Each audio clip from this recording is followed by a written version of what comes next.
ফ্রান্সের লিতে একজন গ্রিক অর্থোডক্স পাদ্রির গায়ে গুলি করা হলে তিনি গুরুতর জখম হন।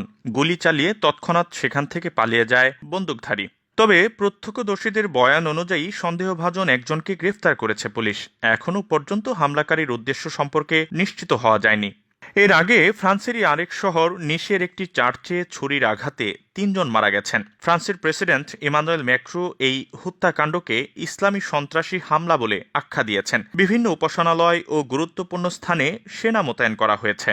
লিওর সেই পাদ্রি চার্চ বন্ধ করার সময় গুলি ছোড়া হয়। পুলিশ বলছে হামলাকারীর হাতে শটগান ছিল। ফ্রান্সের স্বরাষ্ট্রমন্ত্রী বলেন, নিরাপত্তা বাহিনী ও জরুরি কাজে নিয়োজিতরা তৎক্ষণাৎ ঘটনাস্থলে ছিলেন এবং তারা সেখান থেকে সাধারণ মানুষকে সরিয়ে নেয়ার চেষ্টা করেছেন। শনিবার রাতে লিওর পাবলিক প্রসিকিউটর নিকোলাস জ্যাকেট ঘটনার সাথে সম্পৃক্ত ছিলেন সন্দেহে একজনকে আটক করা হয়েছে বলে নিশ্চিত করেছেন। যদিও যাকে আটক করা হয়েছে তার কাছে বন্দুক পাওয়া যায়নি। তদন্তকারীরা তার পরিচয় জানার চেষ্টা করছে।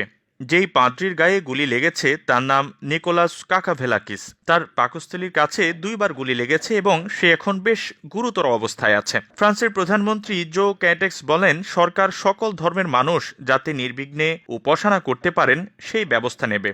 মহানবী সাল্লাল্লাহু আলাইহি ওয়াসাল্লামের ব্যঙ্গচিত্র প্রদর্শনের জেরে এক মুসলিম উগ্রবাদী কর্তৃক একজন ইতিহাসের শিক্ষককে হত্যার পর থেকেই উত্তপ্ত ফ্রান্স।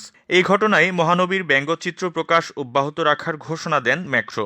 এরপরই গত বৃহস্পতিবার দেশটির নিস শহরের একটি চার্চে ছুরি হামলা চালিয়ে এক নারীসহ 3জনকে হত্যা করে এক তিউনিসীয় যুবক। ওই ঘটনাকে ইসলামপন্থী সন্ত্রাসী হামলা আখ্যা দেন ম্যাক্রো। এর আগে ফ্রান্সে আরও সন্ত্রাসী হামলা হতে পারে বলে সতর্ক করেন ফ্রান্স সরকারের স্বরাষ্ট্রমন্ত্রী। প্রার্থনাস্থল ও স্কুলের মতো গুরুত্বপূর্ণ স্থানগুলো রক্ষায় হাজার হাজার সেনা মোতায়েনের নির্দেশ দিয়েছেন প্রেসিডেন্ট ইমানুয়েল ম্যাক্রো।